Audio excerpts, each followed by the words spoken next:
the ISC website, along with a copy of the slides. After the webinar is over, hopefully by Friday, we will send out an email with a link to the recording and the slides. So, Cathy? Hello. I'm hoping everyone can hear me at this point. Yeah. Thank you. I'm delighted that everyone could come along to the webinar, and I'm hoping that what we're going to talk about is going to be useful to you all. Running through the agenda very quickly, we're going to introduce you to what we call the pseudo-random subdomain attack. I'm going to talk through how to recognize the symptoms, what the architecture is of the attack, run through some options available for ensuring that recursive servers are able to operate near normally from a perspective of the legitimate clients. And as well as that, as part of the techniques available to you, I'm going to talk to you about some of the new features of binds that we're introducing aimed at recursive server operators, as well as showing you some results from live environments. And finally, we'll move on to the questions and answers. Next slide. So the attack that we're going to talk about, we first heard about it way back in 2009, and there was an indication at that point that certain types of client query traffics in sufficient volumes could actually cause problems for recursive server operators. The link for that I've posted on the slides if anybody would like to go back and have a look at it. But after that, all was pretty quiet. We saw occasional sporadic reports of not terribly happy recursive servers, but whatever happened, it was short-lived and there wasn't enough evidence to pin down what the cause was. And that was until early 2014, and in 2014 things seemed to ramp up quite significantly, and our support customers started coming to us for help. And actually at that point it wasn't just users of bind that were having difficulty. We were hearing about similar problems for other DNS server providers where there were increasing rates of this type of traffic and it was causing problems. Note that it was very tempting earlier on, especially if you were running a recursive server that was suffering with this type of query traffic, to be tempted into thinking that it was a DDoS against the recursive server. But actually, investigation further on showed that it was incidental that the recursive servers were being affected because the attack was aimed at the authoritative domain to which the queries were being sent. Next slide, please. So, what is the pseudo-random subdomain attack? Why is it called a pseudo-random attack rather than random? The signature of this type of traffic is a high volume of series of queries for non-existent names. Now, they're very cleverly constructed. The query is for a name, usually a random or what appears to be a random string, within a domain that does exist. This is why it's called a pseudo-random domain attack. The names, if you look at them with human eyes, they look to be random strings, but in reality, if you analyze them, they're generated by an algorithm. The significant thing, though, is that there are lots of queries for names within a domain. None of those names actually exist, so the expected response to them is going to be an NX domain. But all of the queries are unique, which means that the authoritative server has to answer them, and any recursive server receiving those queries has to pass them on to the authoritative server. Now, the reason that this attack is so effective is because it doesn't matter how the queries reach the authoritative servers, and the early attack vectors were to make use of open recursive servers. Because they're all unique, they all have to reach the authoritative server at the end, and a large volume of them can be launched by using multiple sources. Next slide, please. So what is the source of these queries? Well, as I just alluded to earlier, the early DDoS initiators made liberal use of DDoS for hire services, but they also made use of open resolvers on the internet. Because of that, the queries, some of them were reaching recursive servers because they were indeed open resolvers, but we discovered that there was a whole swathe of broken CPE devices, home CPE devices, being run by home users attached to their ISPs, and those CPE devices were accepting queries on their internet-facing ports, which were then being proxied to the ISP's recursive server. And because they were open and because they appeared on lists of open recursive servers, they were being made use of for this attack. So that was the early form of the attack. Later on, the attackers became a little bit more sophisticated as the CPU devices were being closed down and started making use of botnets, which consist of compromised clients and also compromised devices such as internet-facing webcams. So that's where the traffic is coming from, and that is why it is being seen by recursive servers. Next, please. So given that these queries are coming through recursive servers, why are they causing a problem? I'm going to run through quickly what actually happens as the attack begins and then progresses. So to start off with, the initiator of the traffic causes the compromised clients or is sending traffic via open CPE devices, which will then cause them to send queries for a random string, a name in the domain that's under attack to the recursive server, the ISP resolver. The resolver has nothing about that name in cache. It's a new query for a unique name, so it attempts to resolve it by sending the query onwards to the authoritative server for that domain. And here we have in the picture it being sent to example.com's authoritative servers. Next slide. So initially, the authoritative servers are going to respond. And they respond quite reasonably with "this name doesn't exist," which is an NX domain. It's received by the recursive server, who puts that response into cache and then responds back to the originating client with the reply NX domain. So far so good. And the only impact at this point is going to be that for each unique query, there will be a unique reply and a unique NX domain entry cached in the resolver cache. Next slide. But then what happens is the rate of queries increases. There are many, many of them. They're all unique, apart from a few retries perhaps. So next slide. So all of these queries received from the clients have to be sent by the resolver receiving them, because they're unique, to the authoritative servers for the domain.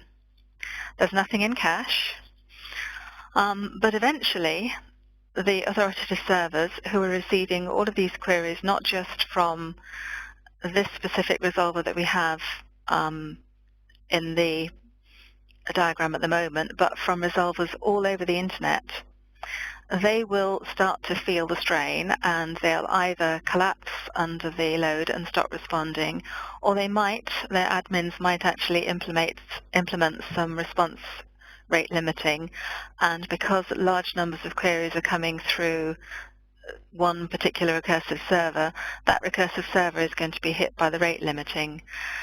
The result is going to be that the server appears to be unresponsive, so no replies come back. Next slide, please. So if no replies come back, then the recursive server is going to be left hanging around waiting for responses for those queries that it sent out. This is the point where the resolver starts to become degraded, and I'll explain why that is. Next slide, please. So when a recursive server receives a client query that it doesn't have an answer for, what it needs to do is to store the details of that client query that's waiting for a response. And what it does is it maintains what I would call recursive client contexts, one for each unique client query that is awaiting a response. There is only a finite limit of these, and that's configured in bind by the recursive client setting.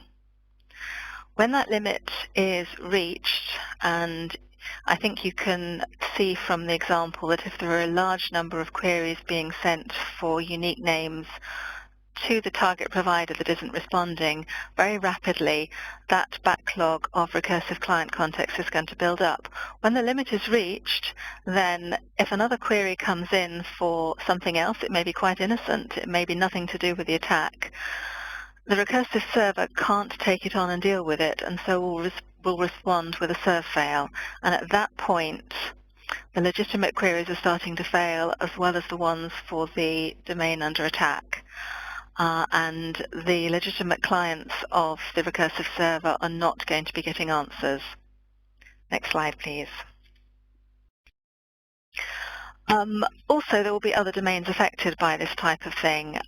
There is the obvious issue that the authoritative servers that are under attack may be serving more zones than just the one that's under attack. But because they're not responding at all, then there may be queries going to other domains that they host that are also not getting responses. So there is that impact. There's also a more subtle version of that, and that is that the names for the queries for other names on that server, there may be quite a few of them. There may be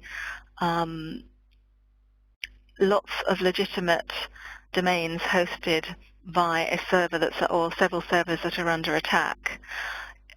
Your recursive server may not actually be filtering any of the attack traffic through at all, but because it receives a lot of queries for popular domains, but those servers are not responding, then the same thing is going to happen. There's going to be a backlog of client contexts where there are responses being waited for, and so you could still get a very similar impact.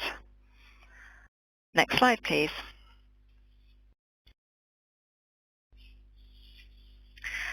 So how do you know that your servers are suffering from this type of attack?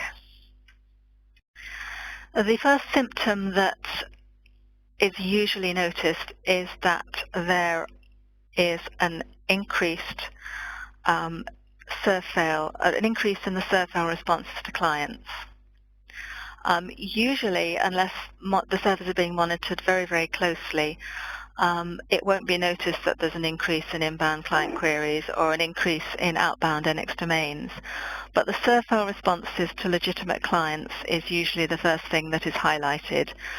And that may be accompanied by clients getting responses back slowly or not getting responses at all. The serve fails are because the recursive server is suffering from a lack of resources and is therefore only able to offer a degraded response. The increase in NX domains is usually seen initially because when the attack traffic goes through, the natural response is an NX domain. And also with the increase in attack traffic, if it's going through your servers, there'll be an increased number of inbound client queries. Sometimes it's also reported that named is using more memory than would be expected, and there are two reasons for this. One is that if the attack came through and initially the servers under attack were responding, then the storm of queries, all of which were unique and all of which were receiving NX domains from the server under attack, will cause an increase in cache usage. But the main reason for the increased memory consumption is because named is having to build up a large backlog of recursive client contexts, and that also will be using memory. The other thing that's sometimes noted as well is problems with firewall connection tables. Next slide, please. What we have here on this slide is some graphs from a customer who was suffering from this type of problem. And they didn't start monitoring the data right at the beginning, so what we see is some graphs starting from partway through the attack. In the top graph, what we're seeing is a mapping of the rate at which serve fails are being sent to clients. And you can see that that serve fail rate is actually very high. It's also being mapped against the serve fails, that's the red line, being received from authoritative servers that are being queried. There are two reasons why a recursive server might send a serve fail back. One is that it's received a serve fail itself from the authoritative servers, and the other is that it has failed itself to obtain an answer. The blue line is tracking the serve fails that it itself has generated because it wasn't able to obtain an answer.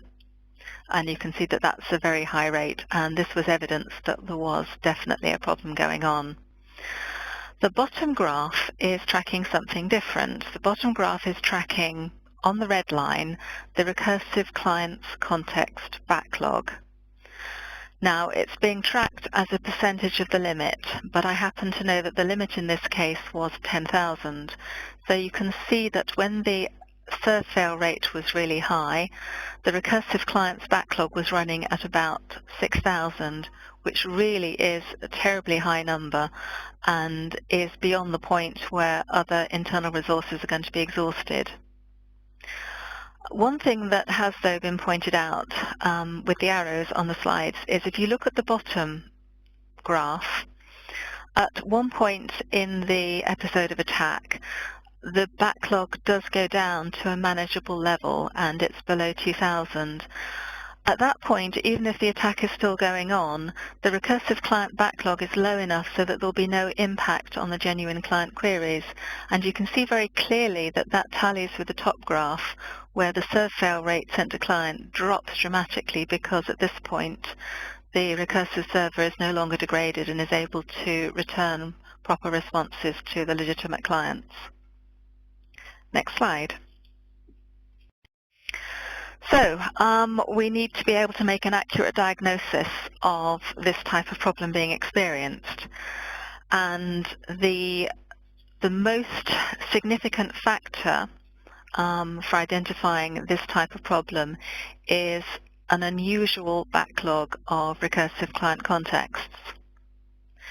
There are two commands that I would suggest are the most important when diagnosing this problem. The first one is the RNDC status command. When you issue that against your server, as part of the status display that comes back will be a report of the number of recursive clients currently at that moment in time. That will come back as three numbers. In the example here, we see that the first number is 0. So, in fact, the server that I ran this against wasn't having any problems. There are no recursive clients in the backlog. The last number is 2000 here, and that is the setting that it was configured with, the limit of recursive clients. The middle number is actually what we call a soft limit. And I'm going to briefly mention to you that if the backlog reaches the hard limit, then named is unable to take on board any more client queries and will just have to drop them. But if it reaches the soft limit, then it handles things a little bit more gracefully, and it will still take on the inbound query, the new query, but it will at the same time go and look for the oldest outstanding query and will drop it. So ideally you want a configuration that has both a soft limit and a hard limit, because it means that when the limit is being approached, that the situation will be handled much more gently and in favor of the new queries versus the old outstanding ones. The other command that is really useful here is RNDC recursing. And what that will do is will dump a file, named.recursing, of the current backlog of recursive client queries. If you then go and have a look at that file, what you'll be able to see are the clients that are making the queries and what queries they are making. So that then answers questions 2 and 4 in the accurate diagnosis. What are the queries that are being made that are in the backlog, and where are they coming from? You might not actually be able to see from this why they're not being answered, but the important thing is that you've now got an idea of who's sending them and what the queries are that are not being answered that are causing the problem. Next slide. So for the accurate diagnosis, you need to look at the pattern here. If you have a look at your backlog of recursive client queries when you've got a big backlog and they are all unique and all different and all for different domains and you can't see much of a pattern whatsoever, then the chances are that actually you're not seeing this problem, but you have a problem reaching the internet servers. On the other hand, if there is a pattern, for example, if there are many queries for few domains, then it's likely that the queries are for a domain that is not responding, and the fact that there are a lot of them suggests that perhaps there is an attack underway, particularly if there is this pattern, as we showed you earlier, with unique random names. That clearly are not going to exist, but for a domain that clearly does exist. You can also at this point see whether you have a problem with an attack coming from many clients, but very few queries from each, in which case it's most likely that they're coming from broken CPE devices that are proxying to your servers. Or maybe you'll see that you are getting not so many clients involved in this, but that each client is sending a lot of queries. In that case, it's more likely that those are coming from a botnet or other compromised devices. I mentioned on the previous slide that it's difficult to tell why the queries aren't being answered, and sometimes it's still not clear from the recursive client queries because there are a large number of domains involved. But if you're able to look at the sockets that are open on your server, sometimes you will see that there is a pattern that the outstanding open sockets are all to just a small number of servers that are handling a large number of domains. Query logging, query errors logging, network packet traces probably are not going to help you very much in this situation. The query logging is unlikely to, because query logging takes place at the point that the response is sent back to the client. And if the responses aren't being sent back to the clients because the server performance is degraded, then you're not going to see the important queries being logged. And the network packet traces, well, they're interesting, but they're going to be very full of data, and it may be difficult to home in on the things that matter. Next, please. So while we carry on with the next section of the talk, I'm going to start a quick poll to find out how many in the audience thinks that they might have been impacted by this type of attack traffic. So please, could you have a look and answer the poll, yes or no or not sure. Next slide, please.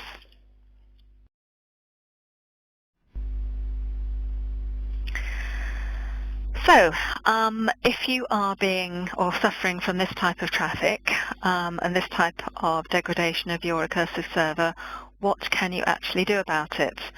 There are 3 goals in the mitigation strategies. The first 2 are very closely linked together. One is that you want to actually respond to legitimate queries from your legitimate clients. The second is that you want to protect your resolver resources, and by doing that you will make it possible for you to respond to the legitimate queries. And the third one is the good network internet citizen behavior goal, and that is ideally if you're being used to mount an attack on the authoritative servers, then you actually want to avoid amplifying it. So ideally you don't want to carry on sending those attack queries to the servers and the domains under attack. Next slide. So we'll start with some don'ts. Obvious one, don't panic.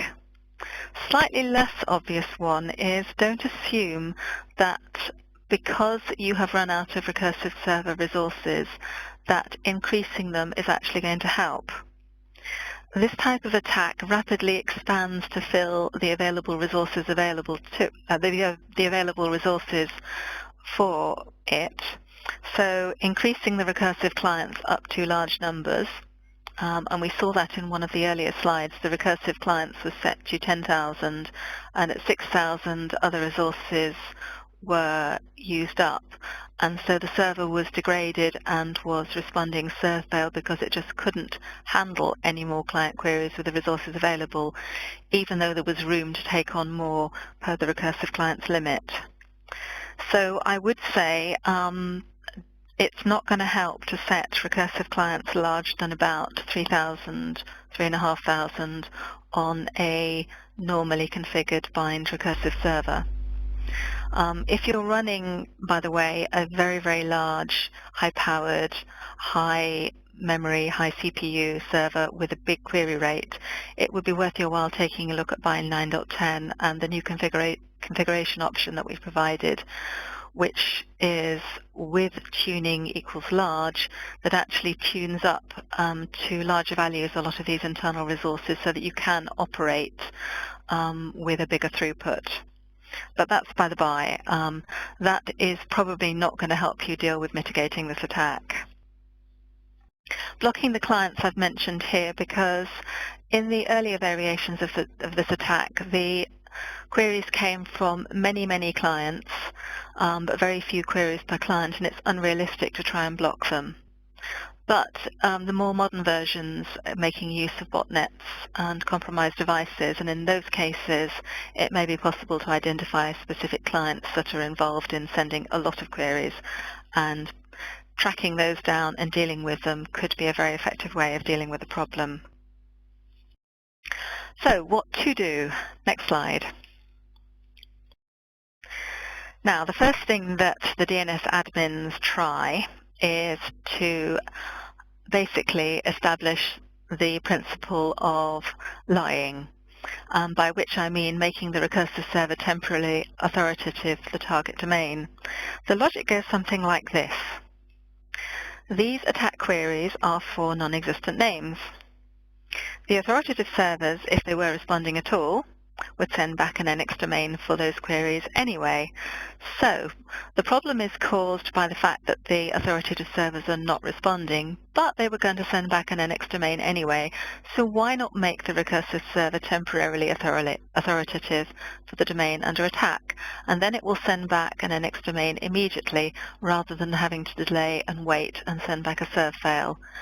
And you can achieve this by two methods. One is to spot and analyze and realize that a domain is under attack, and so set up yourself authoritative for that local zone.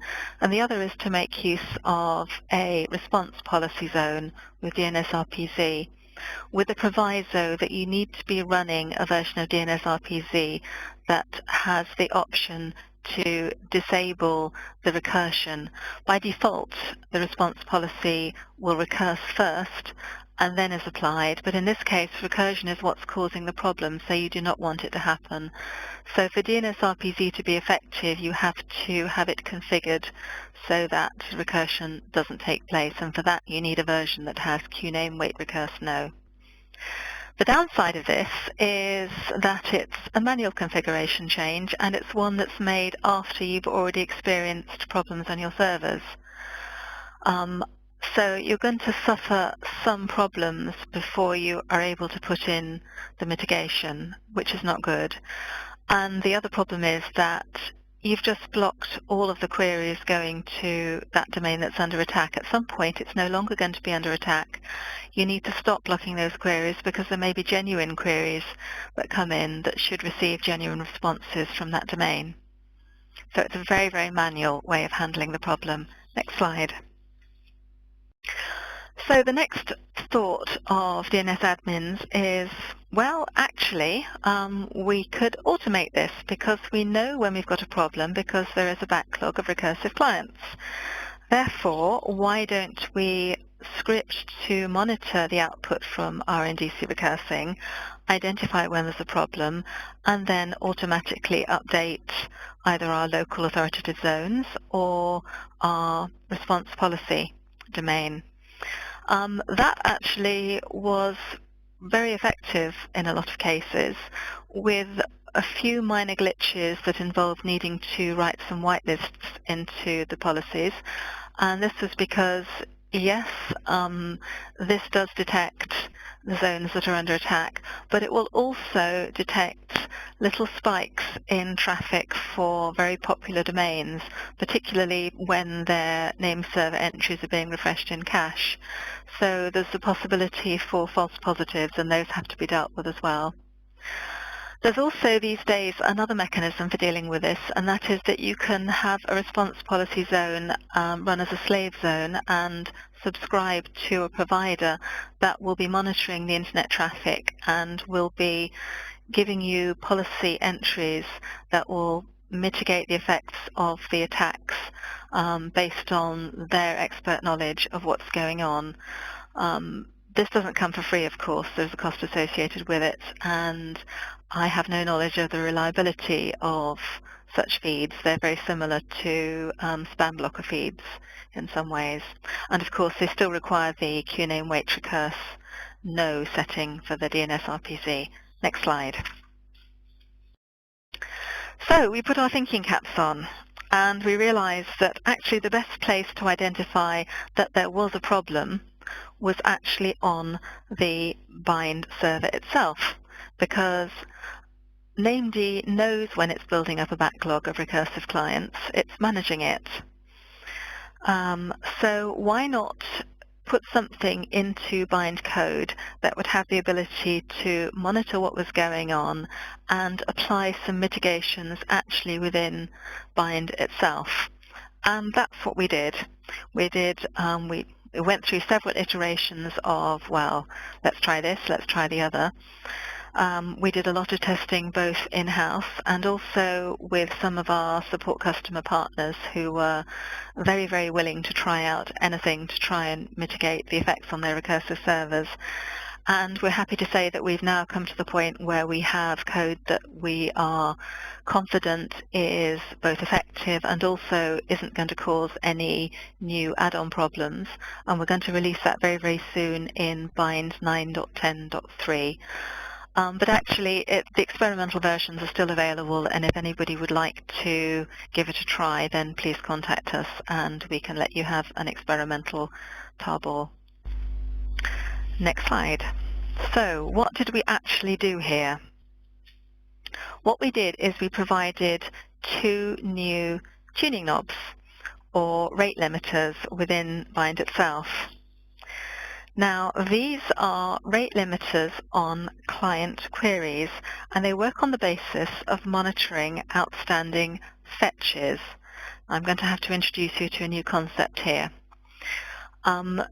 We've already talked about recursive client contexts and the recursive client queries being held, and you can list those out from RNDC recursing.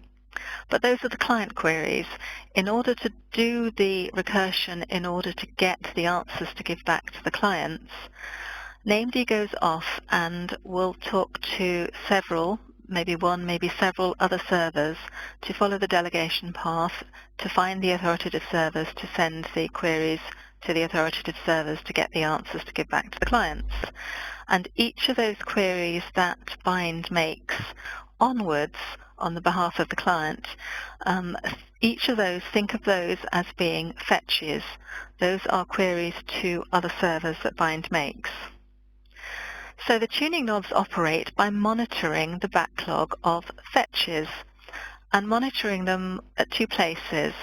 One is the fetches that are being sent for a specific domain, so a per zone backlog of fetches. These are the outstanding fetches where we're waiting for a response from the servers. And also by looking at the backlog of fetches on a per server basis. So do we have a lot of queries that are waiting to be answered for a specific zone, or do we have a lot of queries that are waiting to be answered that have been sent to a particular server? If the thresholds are reached, then to throttle the client queries, what named does is sends back an immediate serve fail. If you think about this, when the servers are not responding, then they are going to, or named is not going to get a reply and is going to have to respond serve fail to the client. So instead of consuming resources waiting for the server fail to come back, named will immediately send it back and thus stop the backlog from building up. So the outcome for the problem client is the same, but without the damaging impact to the server. Now the fetches per server throttle is our primary tactic, the main defense mechanism, and this is because we've made it be self-tuning. So when we're talking to a specific authoritative server, we're going to monitor the responses that we get back, and if a backlog builds up, then we reach the threshold and we will start to reduce the number of queries that we send it, and we'll start serve failing the clients that are sending those queries. But we'll still be monitoring what's going on, and while the percentage of failures is still very high, then we'll throttle back still further and keep doing that until the percentage of responses received versus timeouts is at a sensible level. When the server recovers or when the attack traffic stops, then we will monitor that and see that the server is starting to respond again, and we'll adjust the throttle back the other way so that more and more queries are sent onto the server, and then the responses that we need are sent back to the clients. So this is self-limiting and self-monitoring and self-adjusting, and this has proven to be very effective. Next slide. It also works on all queries being sent to that server. So if you have multiple domains served by that server and it is not responding because of the attack traffic, it's also probably going to be sent queries for other domains, and those will also add to the backlog. So all of those queries are going to be handled by this one tuning knob. Note particularly that we never stop sending queries entirely. That's because we actually do need to know when the server is going to respond. Next slide. The other tuning that we provided was, this was the first one we did, and it is effective, but it's not as effective as the fetches per server, but it does have the advantage of working as a backstop in the situation where there are huge volumes of queries being sent for a specific zone and the backlog is very large. This one doesn't auto-adjust, so it's one where we suggest 200 is a good starting number, but if you have a server that has very high rate of queries per second, then you might want to set this to a larger value. And if you have a server that's got a very low query rate, then you might want to set a smaller number. And I have a confession to make at this point. I told you in the previous slide that when we wrote these mitigation strategies, we wrote them so that we sent a serve fail back to the client whose queries are being dropped by these immediately rather than waiting. What we actually found that we had done in error was that for fetches per server, yes, we did send back the serve fail as we intended, but for the fetches per zone tuning option, we were actually dropping the client queries instead. We'll remedy that in the public release, but it's led to some very interesting results from the production environments, as I think you're going to see, and it turned out to be quite useful in two ways. One is that we got very interesting graphs, and the other is that it sparked a discussion, a very valuable discussion on what actually is the right thing to do when you are throttling this type of query traffic. Next slide. So, apart from dealing with the sources of the queries, which won't necessarily solve all your problems, it turns out that there is actually quite a lot that you can do to mitigate the effect on your recursive servers when you're under this kind of traffic problem. And we hope that Bind's new recursive client rate limiting will make it even easier to deal with this problem. Now I'd like to move on to actually showing you some of this in real-life production servers to show you how it works. So these are exciting new ideas, but do they actually work in practice? And the answer is, well, yes, they do. So this first slide was the first piece of graphical feedback that we ever received, and we were, I have to say, very, very excited to see it. We'd done our own tests on our own test environments, but this was the first demonstration of the tuning working in a production environment. So let me explain the graph to you. The two lines that you want to look at on this graph are the green line and the aqua blue line. The dark blue line, there wasn't any significant traffic, so it doesn't show up. The green line is tracking the inbound client queries, and the aqua blue line, which is running very, very close to it, is tracking the responses sent back to those queries. Now, what we see here is that the inbound queries and the outbound responses are all tracking each other very, very nicely while the server is doing its job. It's responding to client queries. The client queries peak of the evening when people come home from work. And then as we move into the small hours of the night, the query rate and the response rate starts to die down, and then suddenly something happens. And what has actually happened is that there has been a huge spate of attack queries coming through the server. Now, on this server, the fetches per zone tuning knob had been applied. So these attack queries were all for names within a specific zone, and they were causing a big backlog because the authoritative servers weren't able to respond. So what happened was an AMD, as I said, per mistake, was dropping those attack queries, and this had the effect of protecting the genuine client queries, and we can tell that because the pale blue line, the aqua line of the responses to the genuine clients, follows the trend right the way through the attack to the point where the attack ceases, and then the normal traffic begins again, and the two lines join up. So this demonstrates very clearly that it was business as normal for the regular clients, but the queries for the domain under attack were being dropped as we had hoped. Next slide. This one is from the same environment and is slightly more subtle. The graph at the top is tracking the same things as we saw on the previous slide. So the green line is tracking the inbound queries, and the pale blue line is tracking the responses to clients. And you can see at the beginning of the graph that there is quite a significant attack taking place, but that the legitimate clients are being answered as normal because the legitimate response rate is tracking the expected pattern.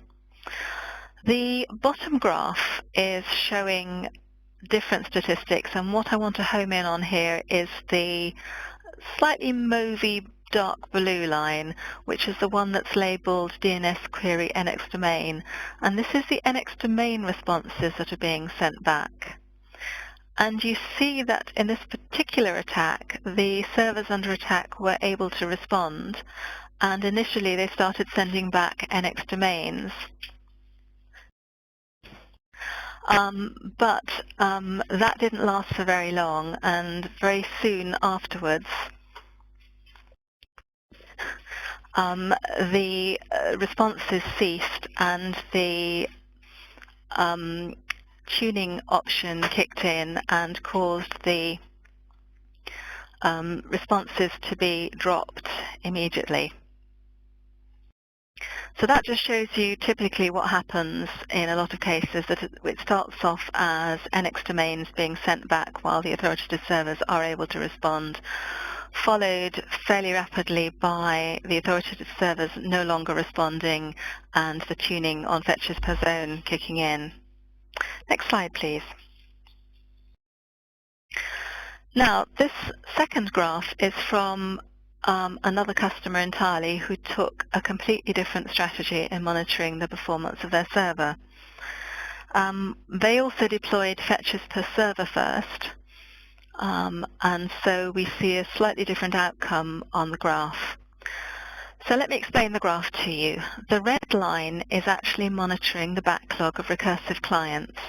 That's the number that we see from RNDC status. And you can see that at the first half of the graph that the server has been suffering from a lot of attack traffic, and that the backlog is running at around 2,000 recursive clients when the attack is at its worst. This incidentally is not bad enough usually to degrade the client performance, but it is indicative that there is something bad happening. And you can see that, in fact, there is something bad happening because at the same time they're tracking on the blue line the rate of serve fail responses being sent back to clients. Now, these serve fails, I'm almost certain, are just being sent back to the attack query traffic. There would be much higher serve fail response if the legitimate clients were being impacted. At the point the arrow is pointing to, that's the point where they deployed fetches per server as a tuning. And you can see that almost instantly the backlog of recursive clients has gone down to normal levels. But at the same time, the attack continues because we're still seeing serve fail responses sent back at similar rates. Now, those serve fail responses, though, are the ones being sent back as a result of the fetches per server threshold and throttle being applied. So they are immediate serve fails rather than serve fails being sent after the recursive client has had to time out. So you can see that this is protecting the server resources very, very well. Next slide, please. This is the last of the results slides, and I wanted to show it to you because it's showing the difference between the per zone tuning and the per server tuning. Now, the top graph is very similar to the one that I just showed you.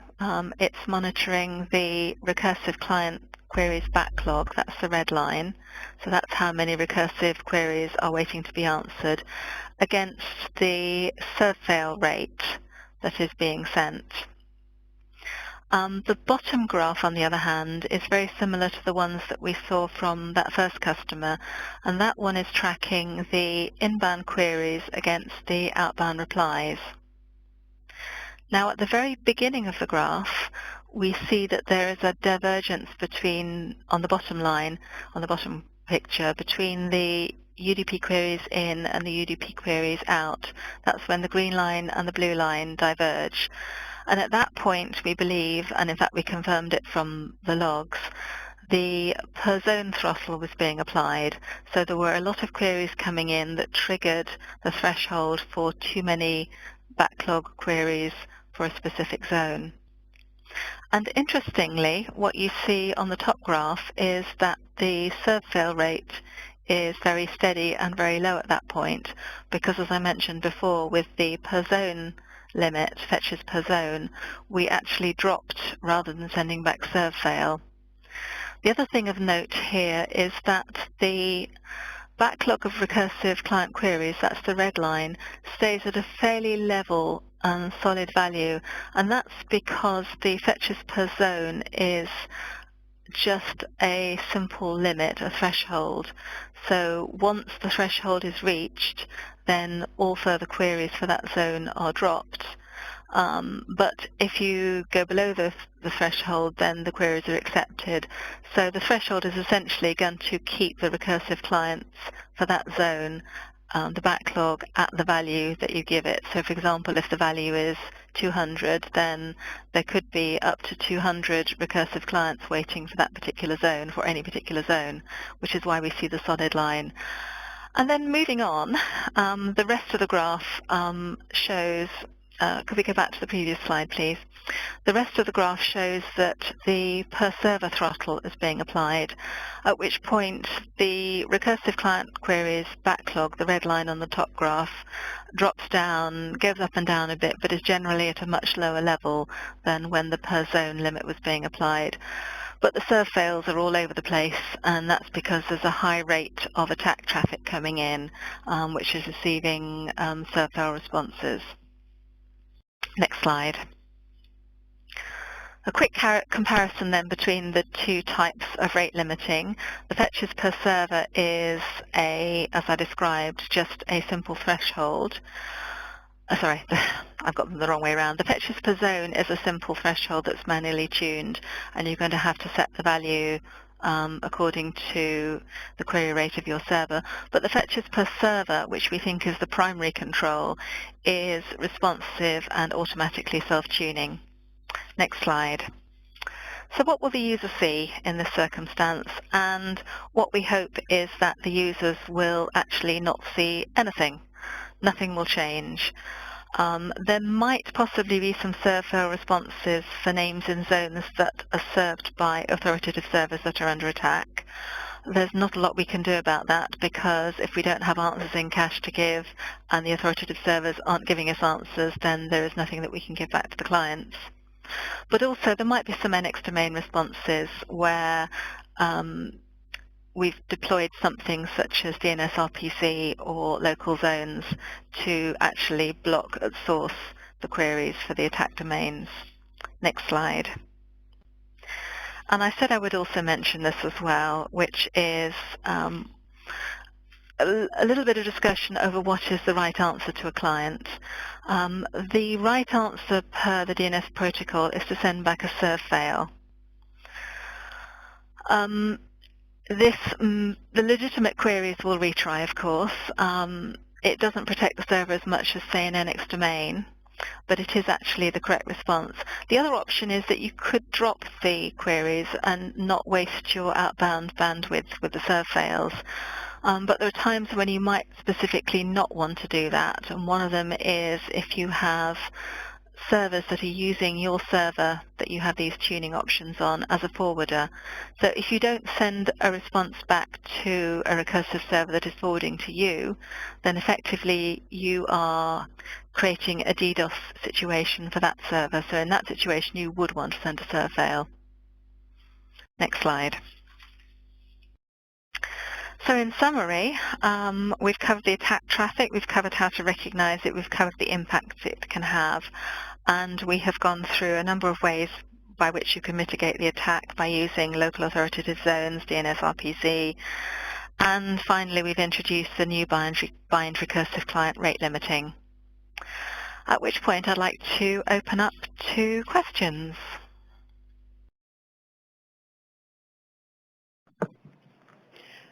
So Cathy, I've had one question already in the chat window, which is, do we have any new RNDC options to view per zone and per server values? That is a very good question, and it is something that either we are going to implement in the public version or soon afterwards, because we know that this is a useful thing to have. Okay. The next question, I'm going to throw you a couple of the questions from the earlier session. This group is a little shyer. So the first question is, on a normal busy DNS server that's not under attack, should there ever be a backlog of more than a few clients?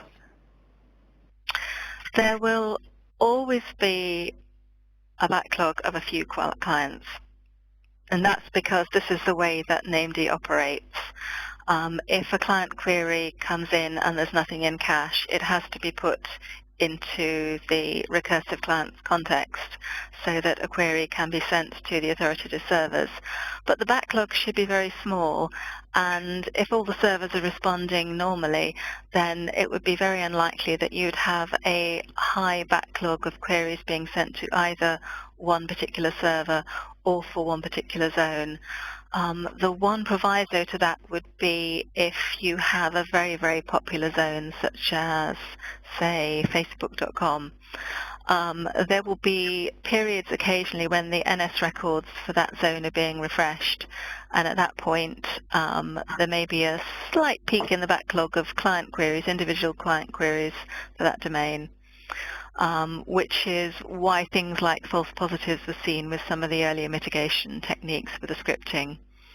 But if you set your fetches per zone high enough, you shouldn't actually suffer from any false positives. due to that kind of circumstance. So we had another question. It was sort of a question, sort of a comment about the whole strategy of lying and making yourself authoritative for a domain under attack. Someone asked, well, what if the attack was against a very popular domain like Microsoft.com?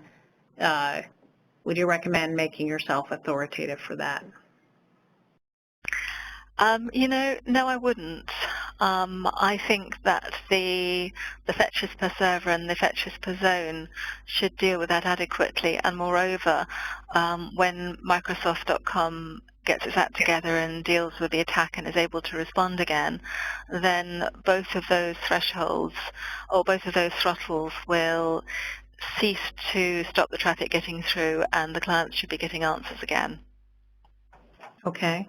So the last question I'm going to ask, there are several questions, similar questions, probably coming from people who operate authoritative servers, asking if you're not the resolver in this picture, but you're the authoritative server under attack, what can you do as an authoritative server? So the authoritative server operators have had technology available for quite a lot longer for dealing with this in the form of response rate limiting, which looks at states of similar responses, including NX domains. And bear in mind that these queries are all unique queries for unique names, but the one thing that they all have in common is that they all get back an NX domain response. Response rate limiting deals with that very elegantly by lumping together the NX domains and rate limiting them together. So response rate limiting is your friend as an authoritative server operator. Okay, why don't we just stop here and see if we can see the results of the poll. I can't see it. Can you read it?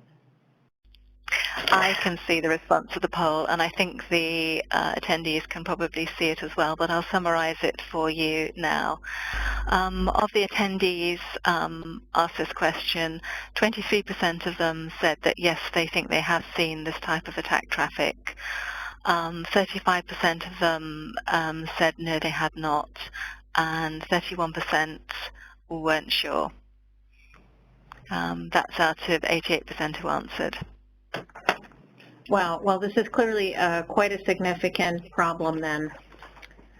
So that's the end of the webinar. I'd like to thank you, Cathy, for presenting. I hope everyone found this to be useful. As we mentioned at the beginning, we will be posting the slides and a recording on our website, and we will email to participants a link to the recording and the slides. So that's it for the webinar today. Thank you very much for participating. Thank you and goodbye.